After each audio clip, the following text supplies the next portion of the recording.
Hello, everyone, and welcome to the CSA Public Policies webinar on navigating Canada's mental health crisis.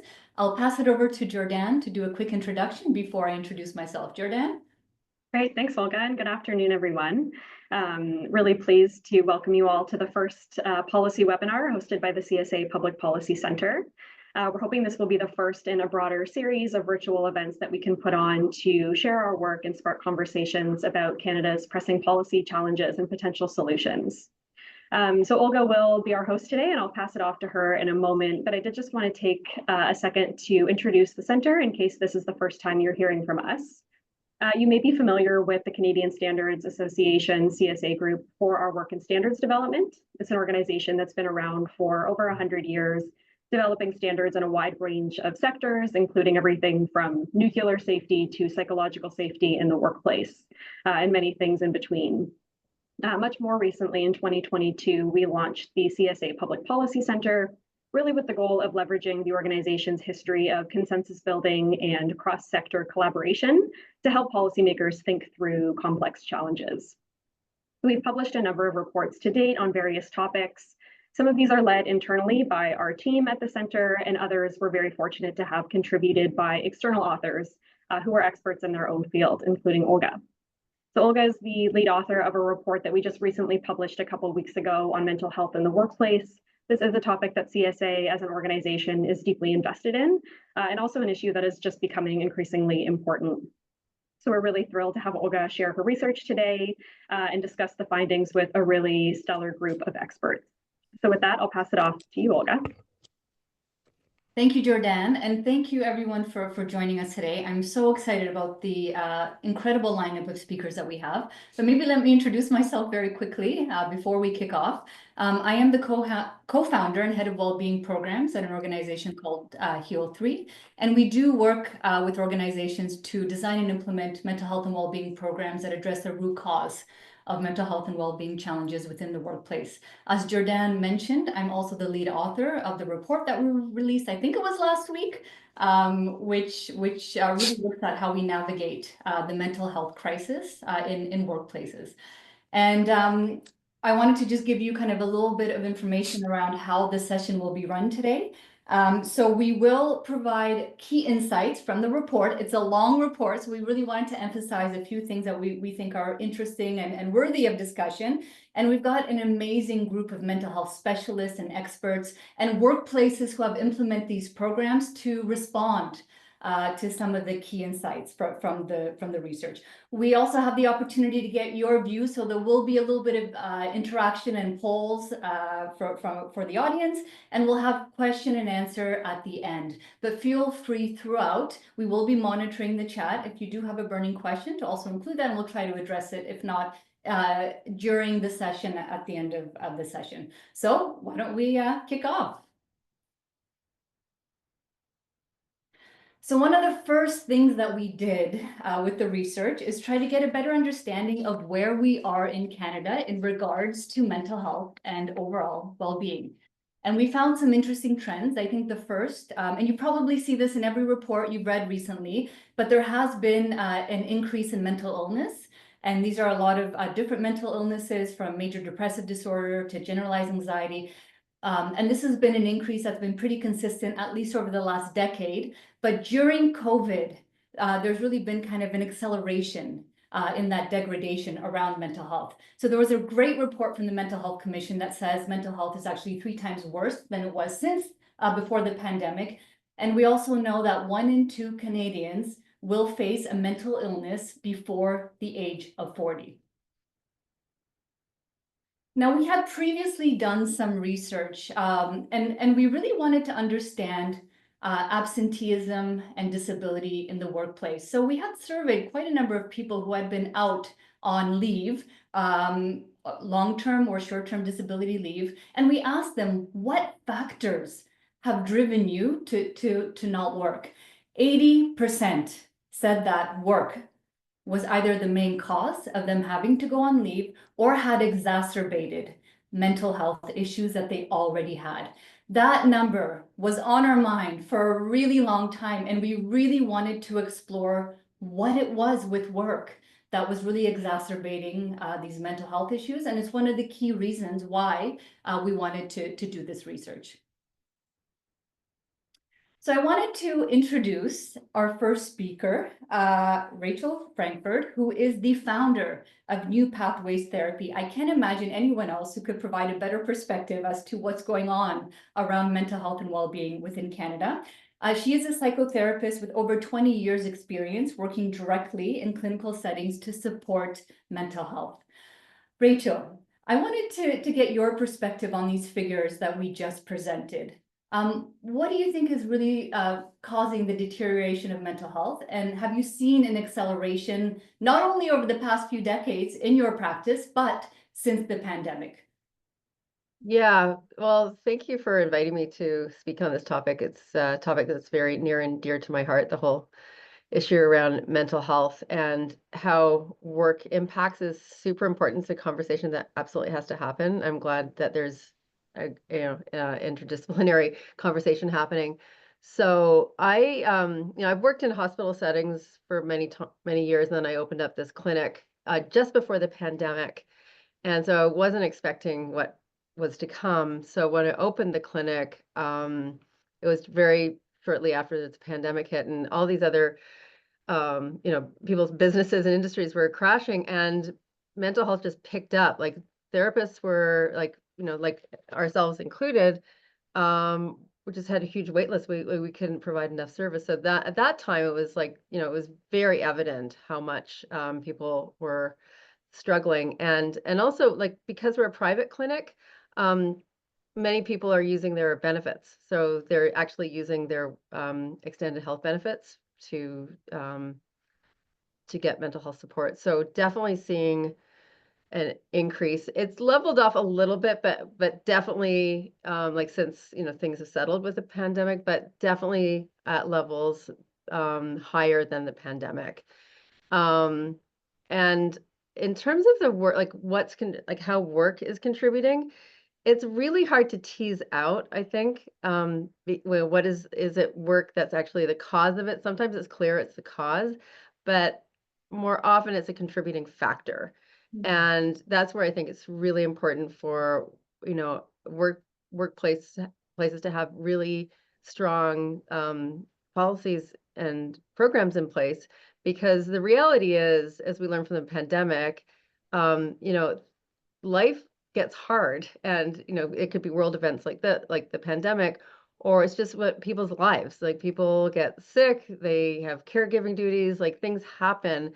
And so it's really, really important that workplaces have have enough flexibility and policies in place that can support their employees to navigate this. So, therapy is just one very small part of the problem. We hear how people are struggling with not being able to get enough support that they need in their workplace. But there's only so much we can do. So it's really hard to tease out, but definitely I think, one other factor I wanted to mention is like it's huge since the pandemic is this movement towards like hybrid and working online.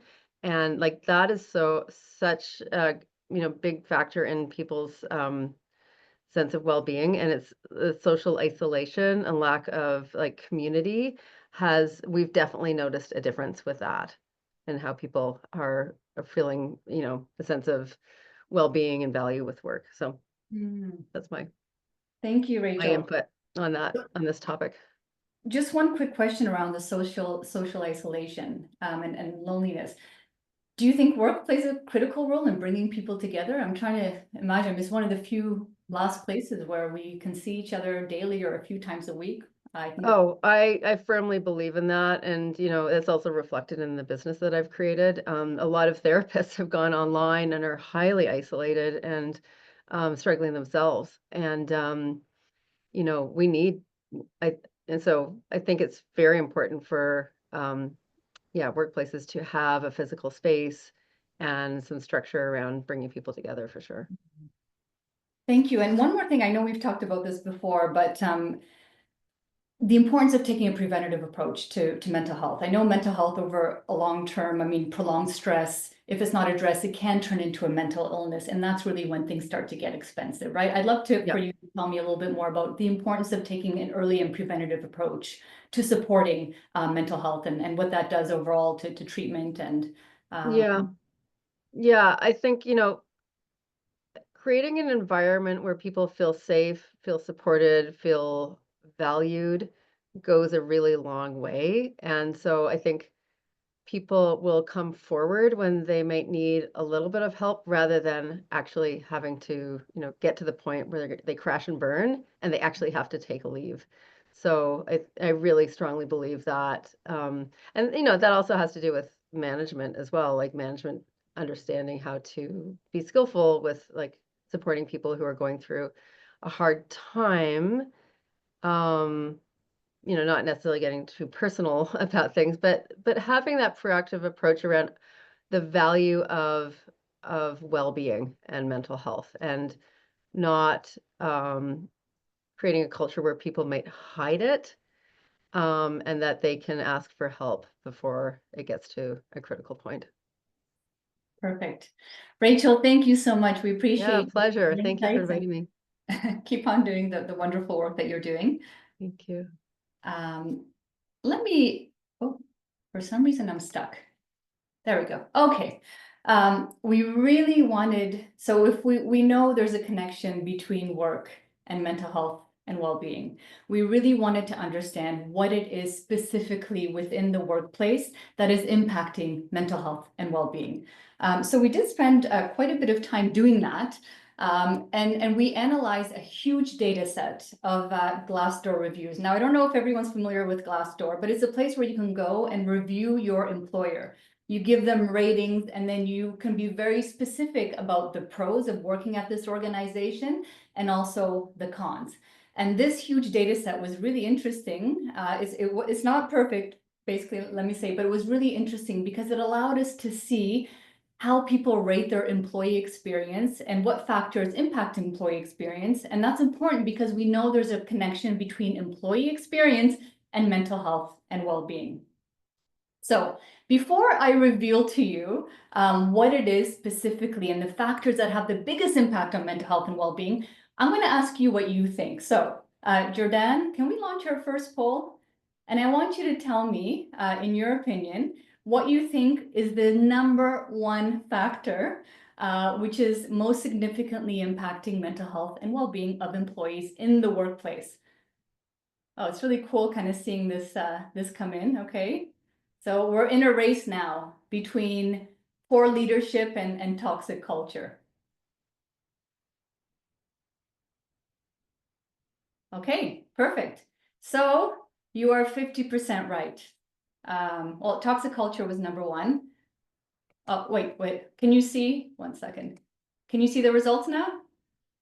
Okay, so toxic culture followed by poor leadership, followed by low pay and long hours. So let me kind of share the results with you.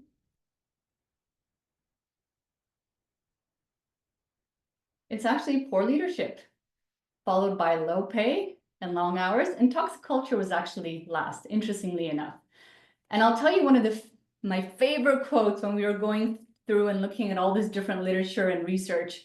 One study actually found that your boss has more impact on your mental health than your spouse or your therapist.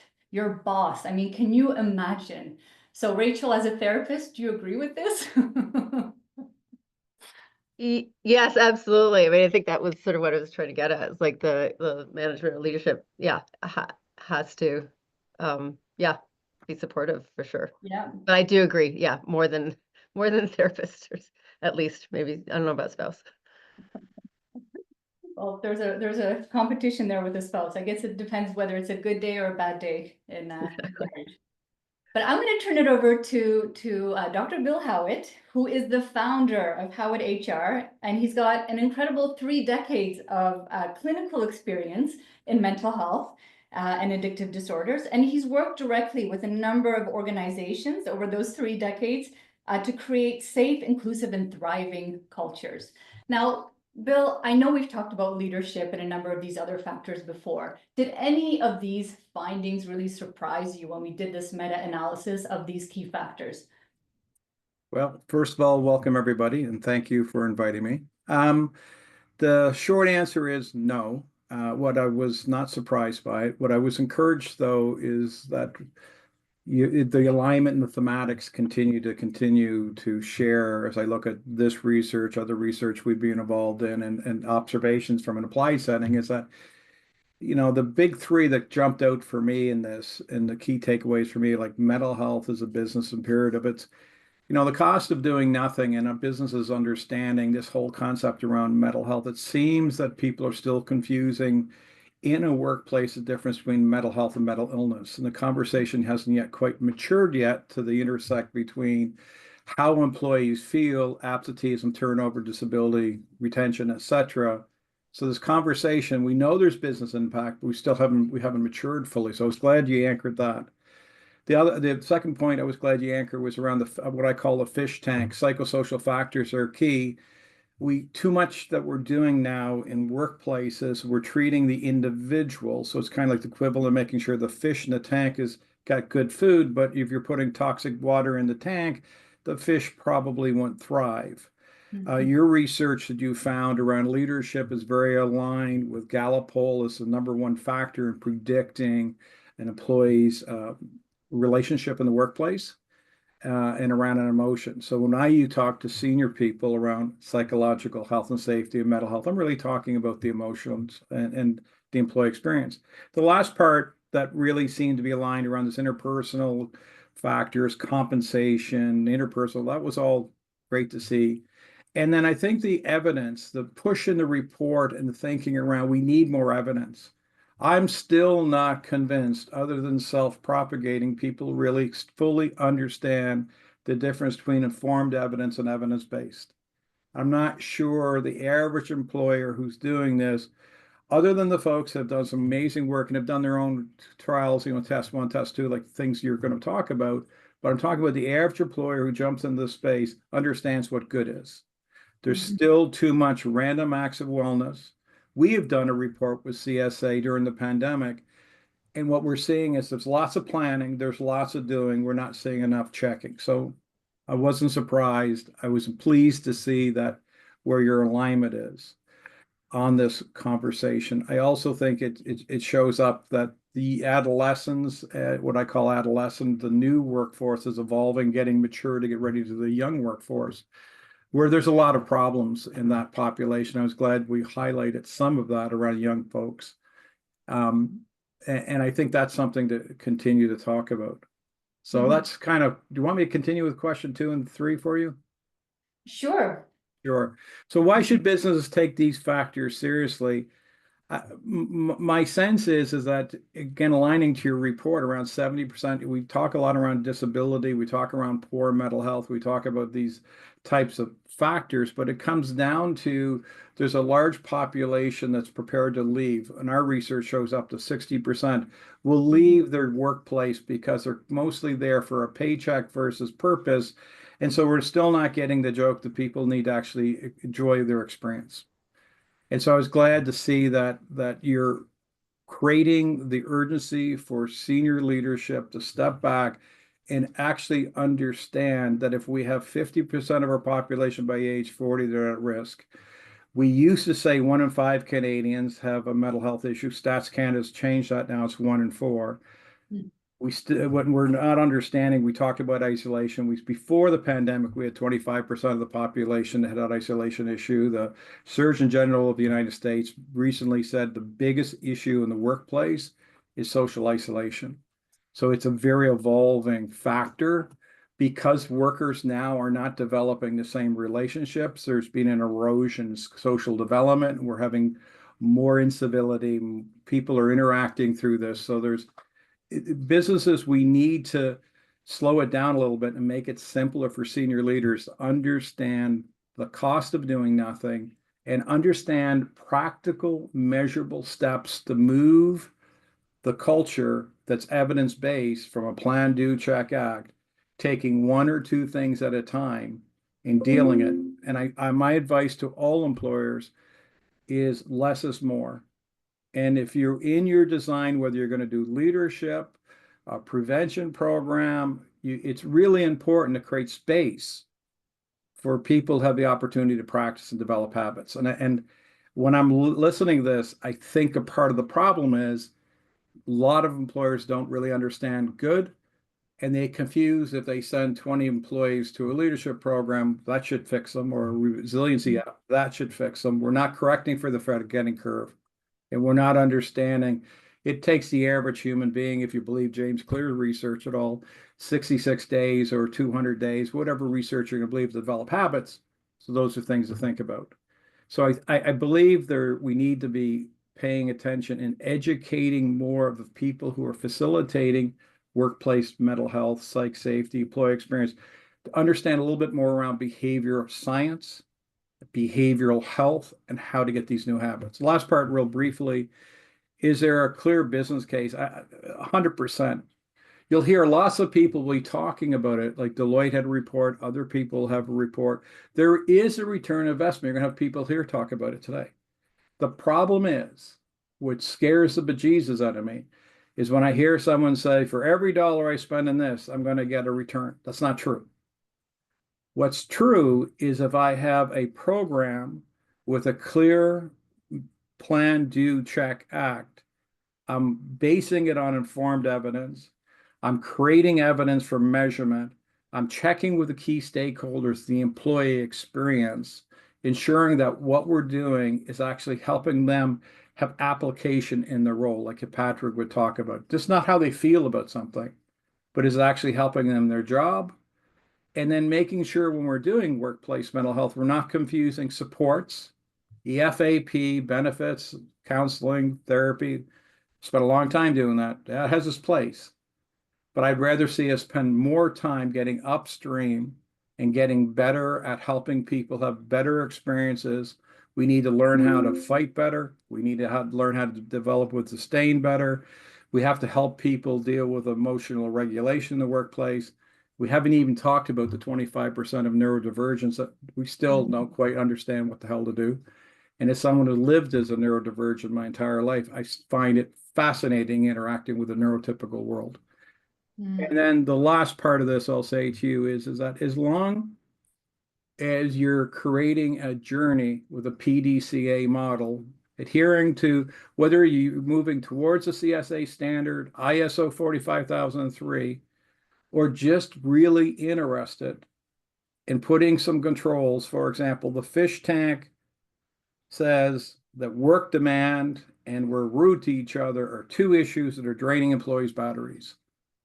Then whether it's either through redesign, whether it's policies, procedures, programming, whatever the heck we decide to do, we do it in a way that the folks that are in the fish tank get evidence, are clear on the why, what, and how, so they have a positive experience.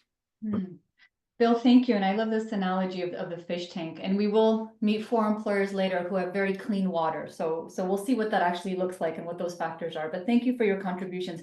And I'll just note that we do have a national standard on psychological health and safety. We were one of the first countries in the world to launch it about 10 years ago. So there's a lot of best practice around how to implement some of these programs. And that standard is actually in the process right now of being updated.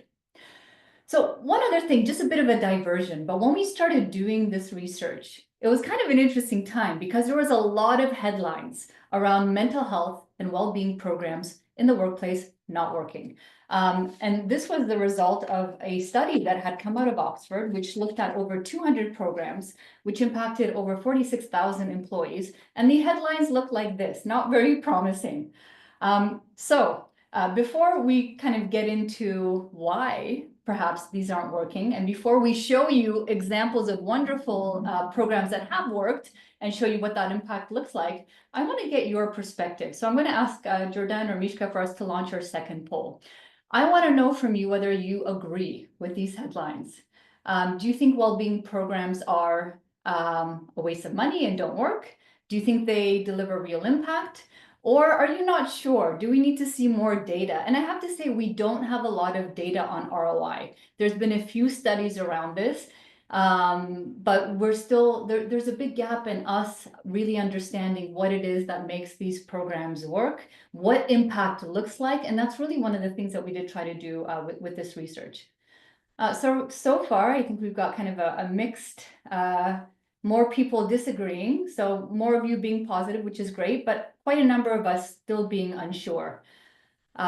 So I'm going to actually hand it over to, well, first of all, let me share the results so you know where we are. So some of you, I'm sure, are curious. Maybe some of you have been in the space for a while and have had the chance to actually experiment with these programs and implement them. But why don't I pass it over to Tanya? So let me very quickly, Tanya, introduce you, but you are the co-founder of HEO3. And actually, in the early days of us really building this organization, we talked a lot about lots of things not working that organizations have been trying. And you set up a lot of these programs and you've really had the chance to test them. And I'd love to hear from you why you think a lot of well-being programs fail or don't work, whatever fail means. But what do you think are some of the key factors blocking positive impact and leading to such failure? Hello, everybody. Thank you, Olga, and thank you for the invitation to participate and share my views, which are solely mine. It's interesting because hearing the different perspectives from Bill and from Rachel is there's, I keep going back to work as a contributing factor, work as the source of, mental illness or like a lack of well-being. And to me, the problem can really be connected back to how is work changing, and work itself and organizations itself are not changing. So the onus is put on the individual to fix a problem. And so Bill gave the example of, if you've got toxic water in the tank, and to me, where is that water coming from? And we need to go back and treat the source. So it's one thing for an employer to provide, the Cadillac or the Rolls Royce of benefits. If I continue to return to a toxic environment that is contributing to or causing the, the break or the disconnect in my mental well-being, then it doesn't matter how much therapy I get. It doesn't matter how much help I get. I'm going to keep returning to the conditions that created the disease in the first place. So no one is looking at the organizations and the systemic changes that need to happen around that. And so when you look at why are they effective, it's because I'm putting a Band-Aid on a compound fracture. Like it has nothing, no one is changing. No one is asking, the questions of, I guess, who's holding the systemic systems in the organizations accountable. So there's very few organizations that are willing to take a really challenging, difficult look at themselves and say, how are we contributing to the breakdown in our people's mental health? How can we change even our recruitment process? How can we change our, our response to when someone comes to us with mental health issues? How do we change, the way we do things and our systems, our policies, our procedures? Is you remove the systemic barriers first, and you can't see what you don't know. And there's a lot of organizations that won't do it. They just won't do the work because it's too big, it's too hard. And then they'll turn around and say it doesn't work when, they can't get a dollar sign attached to a return on investment for these benefit programs that they're pouring money into. They're probably pouring money into something that people don't need, that they don't use, that they don't want, and they don't care. They're just like, you're welcome. So sorry, we broke your arm, but that's not our problem. That's your problem. And you know what? Here's a really good benefits package for you to go use. So go use that and then come back and we'll break you again in a different spot, but then we'll fix it again.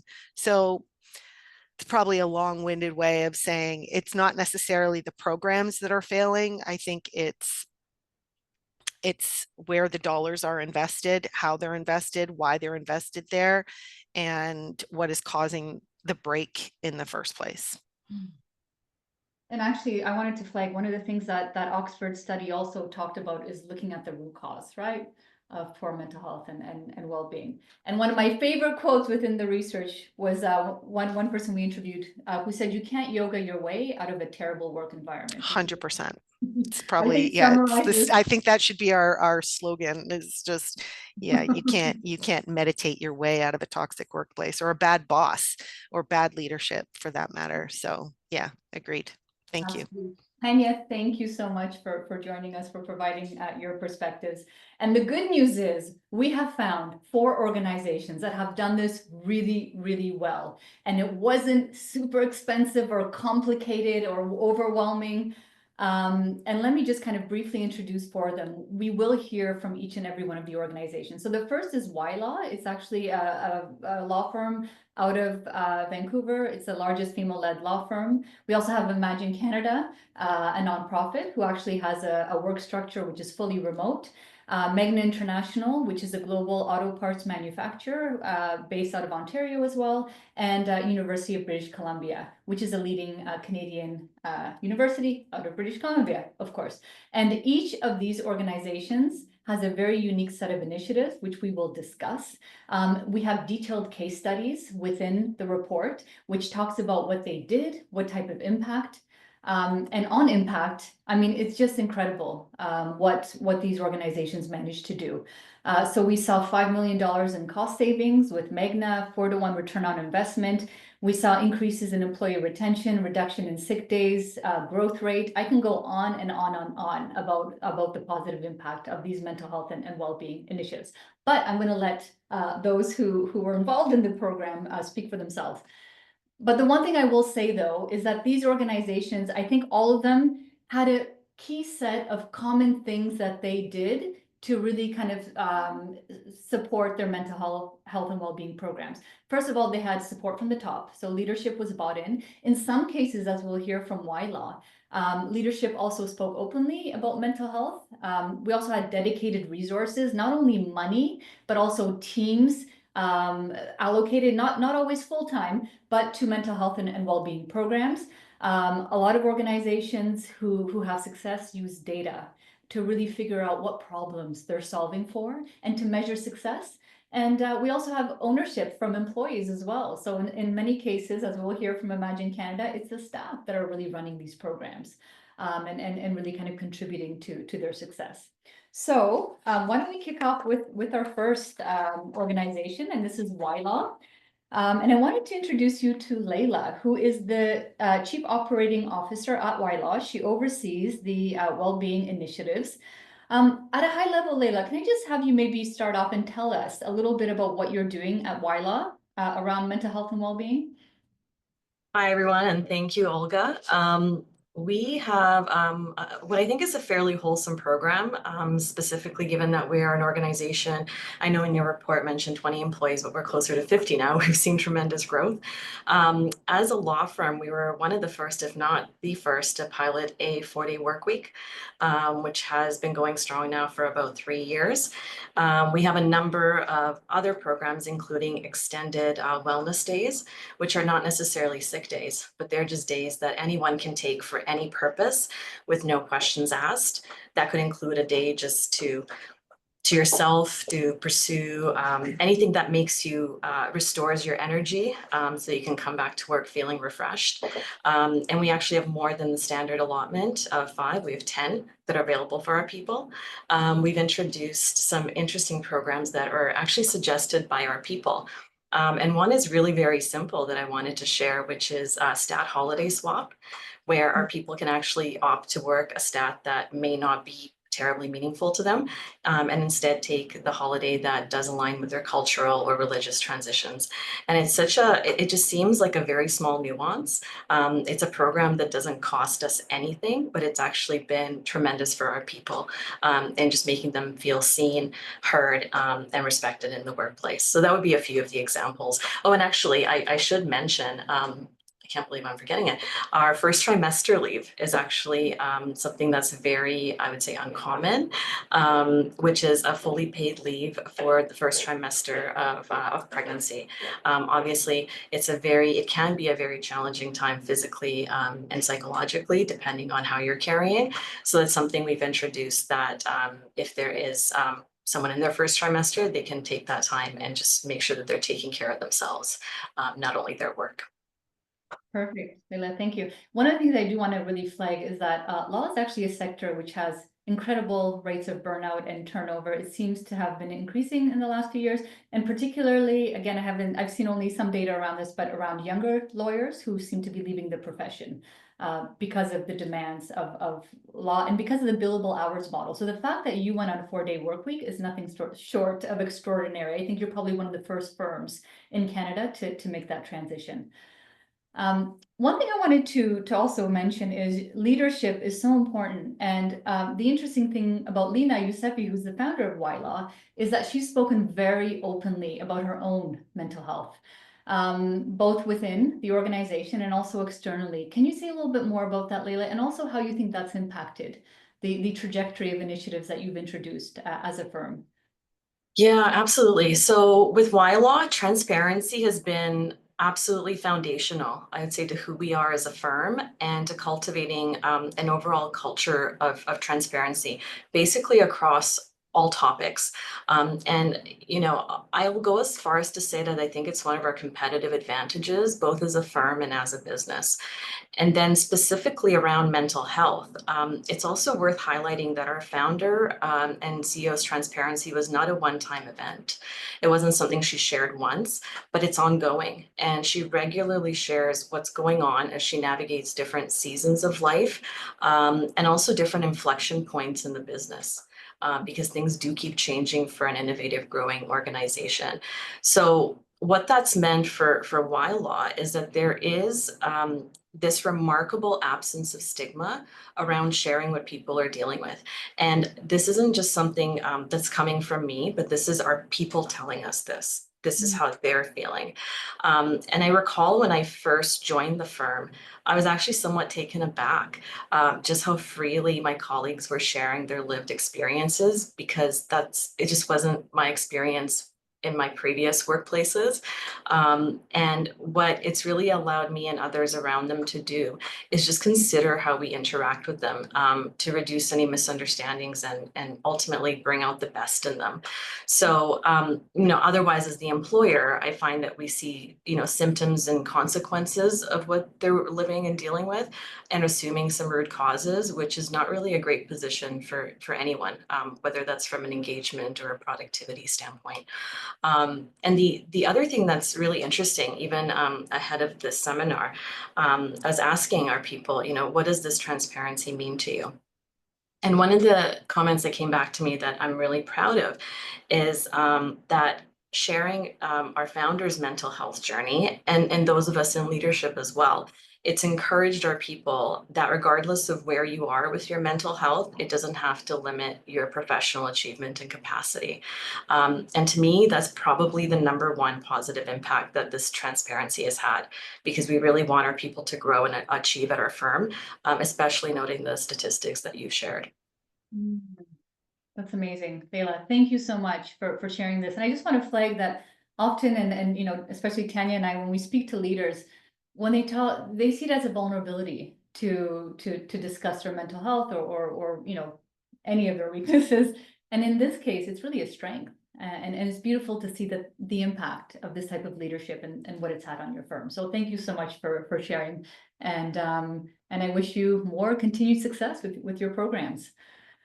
I'm going to move on to Dylan, who is the manager of health promotion at Magna International. And it's really interesting. Magna Wellness is over 3 decades long. And in your case, you are looking more at general health. And one of the key reasons for the introduction of this program 3 decades ago was to fill a gap in our public healthcare system around access to primary care. Dylan, Can you say a little bit more? So first of all, welcome, but can you say a little bit more about Magna Wellness and also why it was introduced and around kind of this gap to primary care? Yeah, for sure. Thanks, Olga, for having me. And hearing all the insights from the panelists so far has been pretty exciting. It's given me some ideas as well of how to expand our program and be a little bit better in this space. Honestly, I could talk about the program and how it's designed forever, so I'll try to cut it down into some of its core.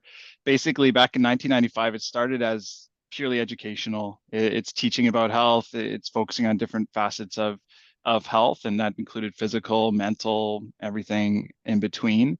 It expanded sometime in the early 2000s to include biometric screening. And that's kind of what you were alluding to, is this limited access to primary care, or just the time limitation that employees have. So we bring it in-house, give them that access. And that was really successful. The program shifted in 2008 with the financial crisis. And we actually, at that point in time, we were doing everything out of house and using an external vendor. So in 2010, after we had cut the program in 2008, 2010 reinvented it in-house. And so one of the points here is our long-term success is largely because in 2010, we formed a team of Magna employees creating the program, running the program, being informed from other employees, but we are Magna employees for Magna employees. And that's something that's very different and I think sets our program apart from so many other workplace wellness programs, because I think the tendency is to use an external vendor.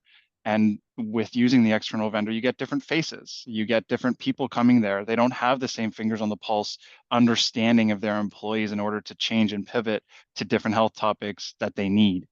And so we actually run all of our biometric screening in-house. My team is trained on how to do that. They're currently out at our divisions on all 3 shifts doing health coaching and biometric screening. So again, there's a lot of value there. The study that we did a few years ago literally looked at this analysis and we equated a dollar amount with the results that we were seeing. So very positive there. And some of the other things that I think are key to the long-term success is the ability to expand. Sometimes you use an external vendor and they're limited in what they want to do, or they'll say, yeah, you can get this other thing for more money. For $5 per person per month, you can have this really cool program. Most companies can't afford that. But by doing something in-house, we are able to do something. We are now, we offer mental health first aid training for all of our leadership teams. We are currently creating a mental health program specifically for our leadership teams to target topics that are related to our leaders, things that they need and things that they want to see. And we're doing it all in-house. The ability to be that flexible is huge. You don't have to be a huge company like Magna to do that. It could be a small 10-person company that if you dedicate a resource to it, you'll understand your employees. You'll understand what their needs are. You'll understand how to tailor the education or the screening or whatever you want to do to those employees. And that's what we've been able to do at a larger scale. That's incredible. And I just also want to say something really interesting. You actually were able to pivot your focus to COVID response, right? Yeah.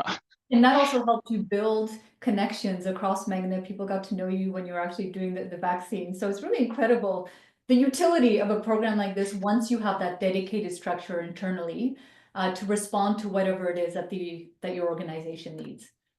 Yeah, there was a huge added value. When COVID hit, our team pivoted from health promotion straight into COVID response.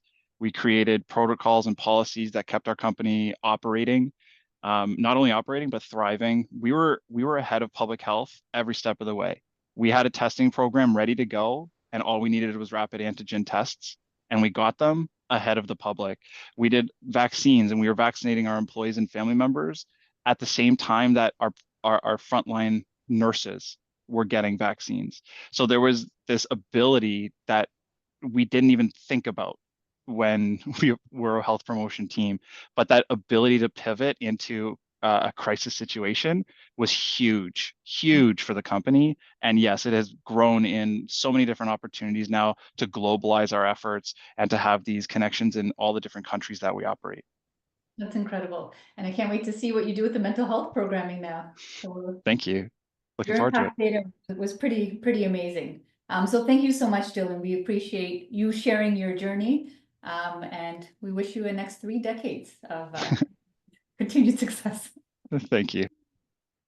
Natasha, welcome. It's so nice to have you here. Natasha, you are the lead for UBC's well-being initiatives. I'd love to hear a little bit more about what initiatives you currently have in place. I know you're also constantly evolving. And one thing I will say is we really looked at where to trace back, like when this all started. And I think we could trace it back to about 100 years ago. So you guys have some pretty rich and deep experience around well-being. Can you tell me a little bit more about what you're doing? So yeah, just thank you for Olga for involving me as part of this case study and the research. I really appreciate having this dialogue and being part of this webinar and this panel. Really grateful for that. Thank you. It's hard to summarize the work that we're doing.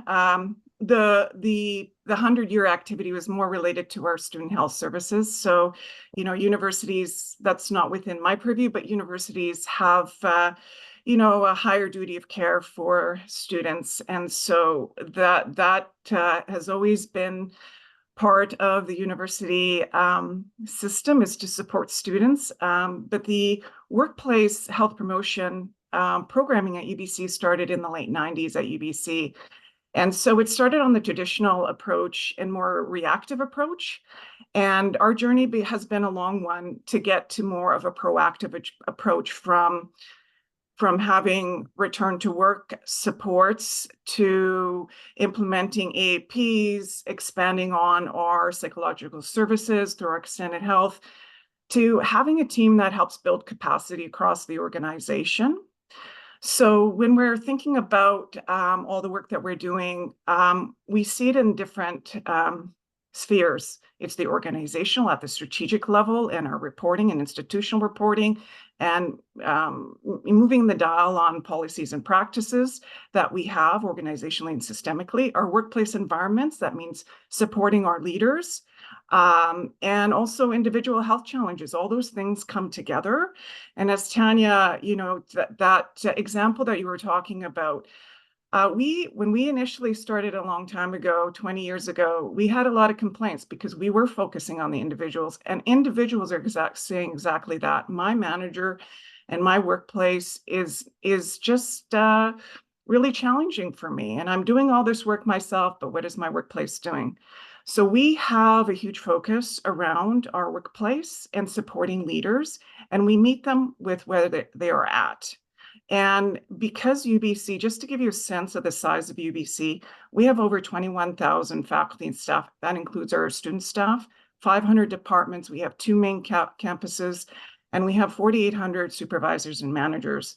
And all those areas have different needs and for their workplaces. So my team helps in capacity building, having conversations with leaders, facilitating some discussion around what are some of the best practices for workplaces around psychological safety, using our institutional data that they receive on an aggregate basis to understand what the particular issues in their workplaces are, and facilitating conversations with leaders and their teams about what their needs, opportunities are, and how to evaluate and measure success when they do implement changes from their own workplaces. That's incredible. And I know you make extensive use of data and cutting edge research to really inform your programs, and they're always evolving. Can you say a little bit more about what sources you use and research as well, where that comes from? Yeah, so we have institutional surveys for the workplace that happens every 3 years. So a workplace survey, and all units and departments who have 5 or more people reporting will get a copy of the survey and able to act on it. The nice thing about our workplace experience survey is very much aligned with the national standard for psychological health and safety factors. So when we're out there supporting our managers and leaders, we could take that framing when we're supporting them understanding their data. The other piece that we run is more on the individual health behavior level, is the Canadian Campus-Wide Wellbeing Survey. And so we get aggregate results on that, and that helps us more on supporting how we're doing on our wellbeing strategic framework, whether we're making any progress on our targets and indicators, and more focusing some on where we need to go with our internal programming. Some of the things that we've implemented over the years includes more grassroots capacity building at the workplace level at our distributed work sites, so providing funding supports. We have a workplace wellbeing ambassador programs who champion wellbeing in the workplace and supporting the leaders, and providing coaching support as well to leaders in the workplace. In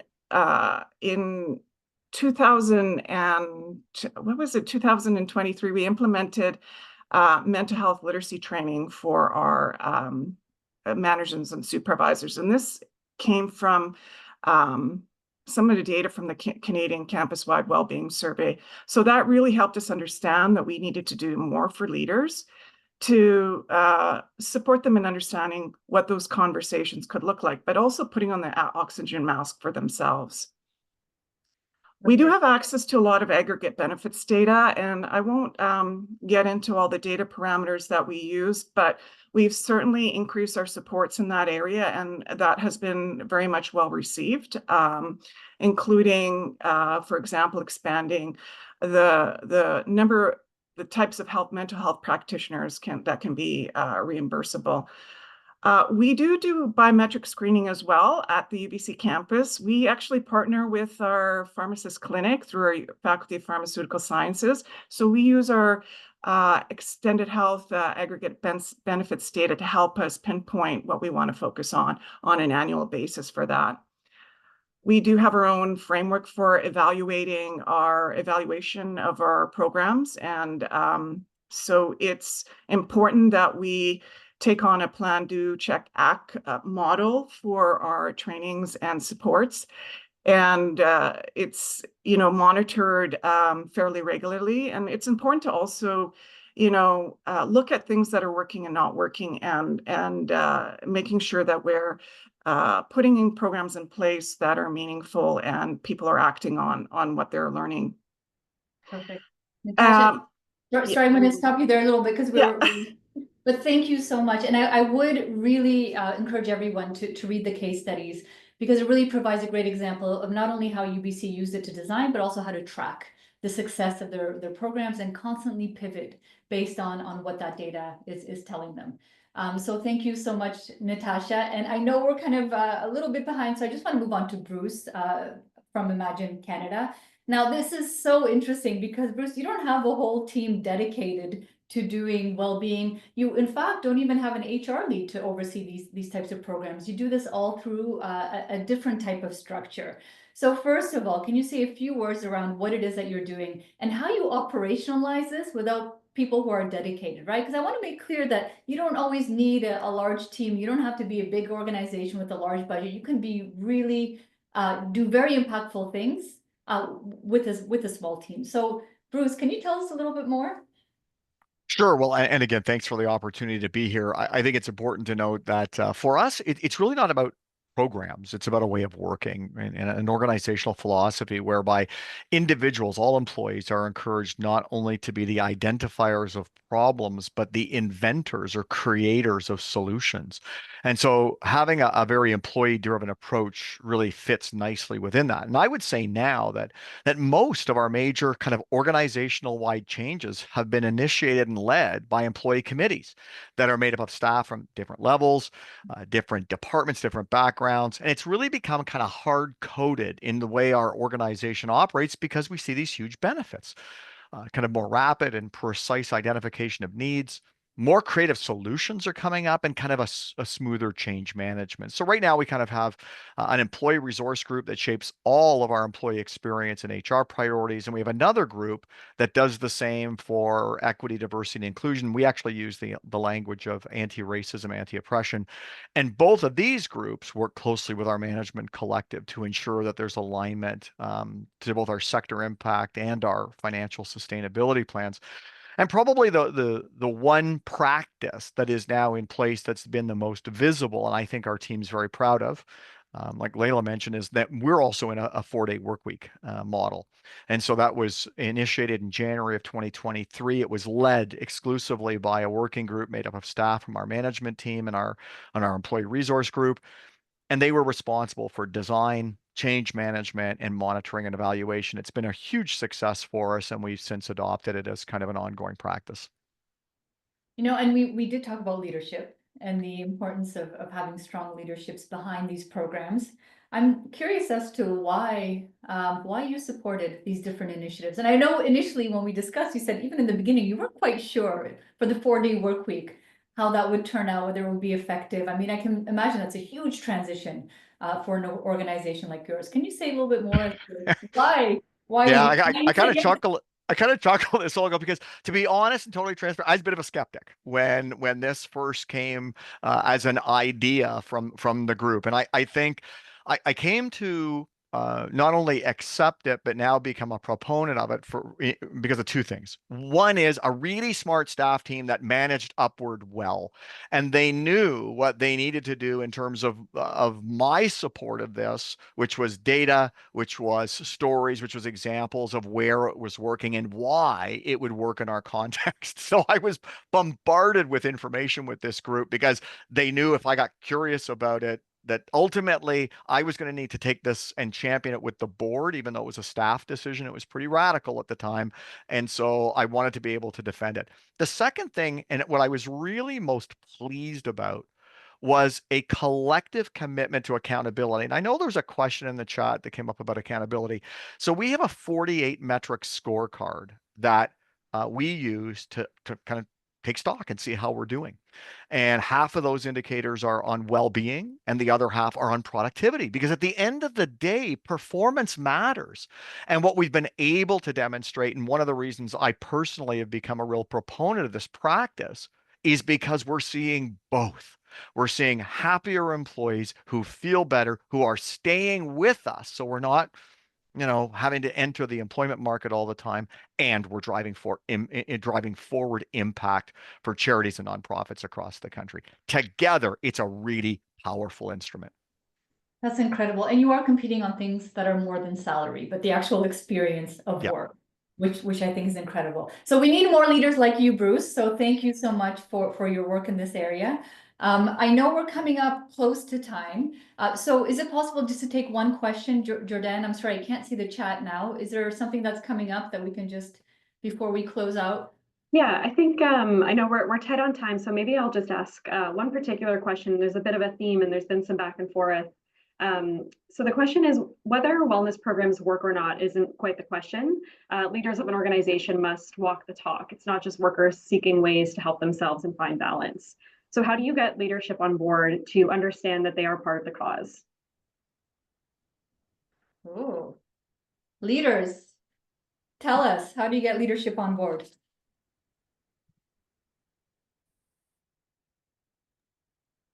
I think at UBC, we've been fairly fortunate because, like at YLaw, our president has spoke about their own journey and expressed their own vulnerabilities with mental health, and they have shown success in their career despite some of the challenges that they've had and experienced. And I think that's really important.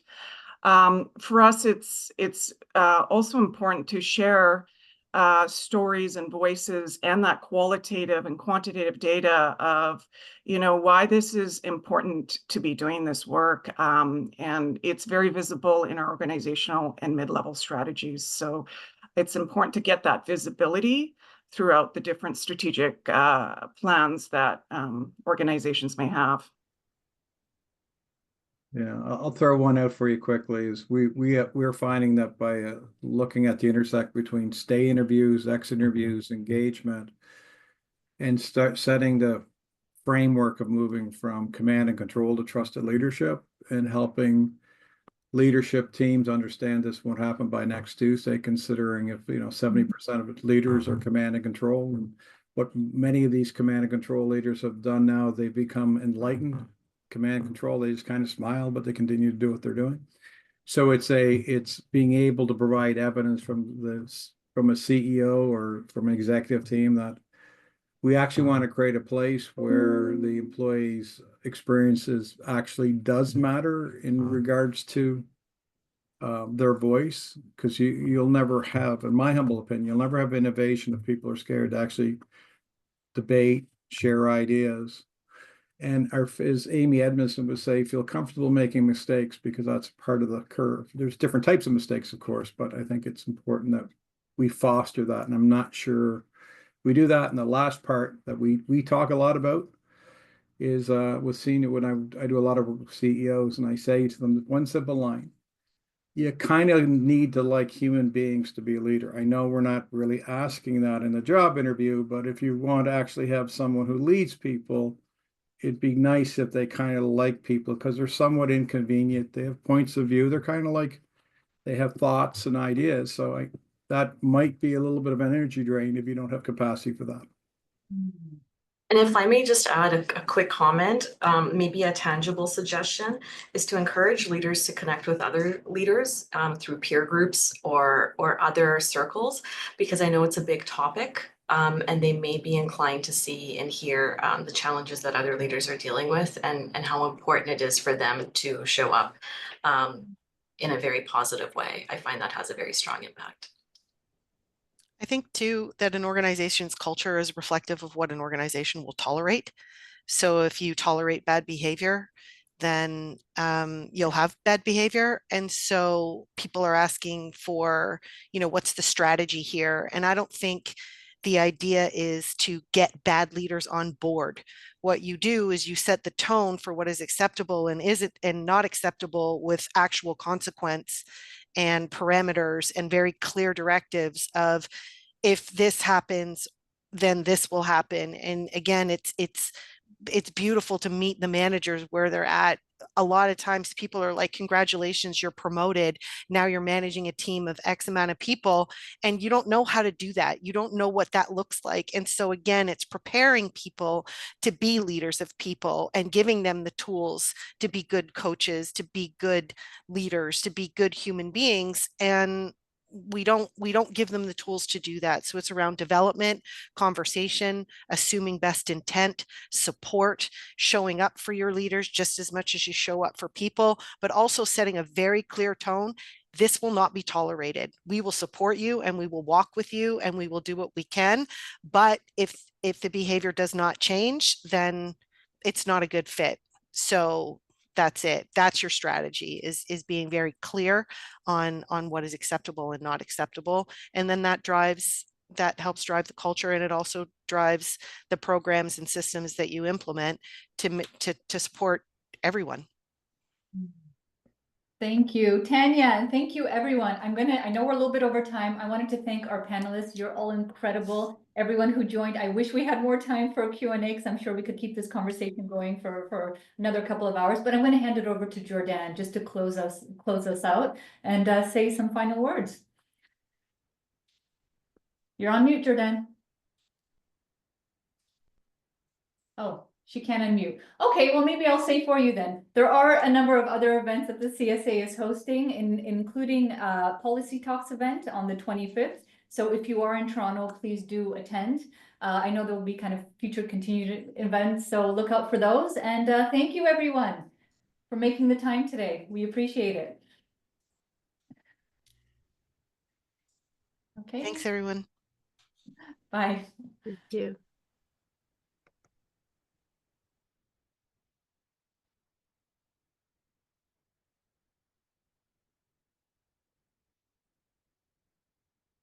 We're done. Can you guys hear me? It seems everyone's on mute. Are you still logged in? I'm still logged in, so you can hear me. Okay. Hold on, I brought back now. Okay. Okay. There we go. Oh, that was good. I didn't see any of the questions, unfortunately. But Just one sec. Sorry, Olga. We're just gonna close out the recording.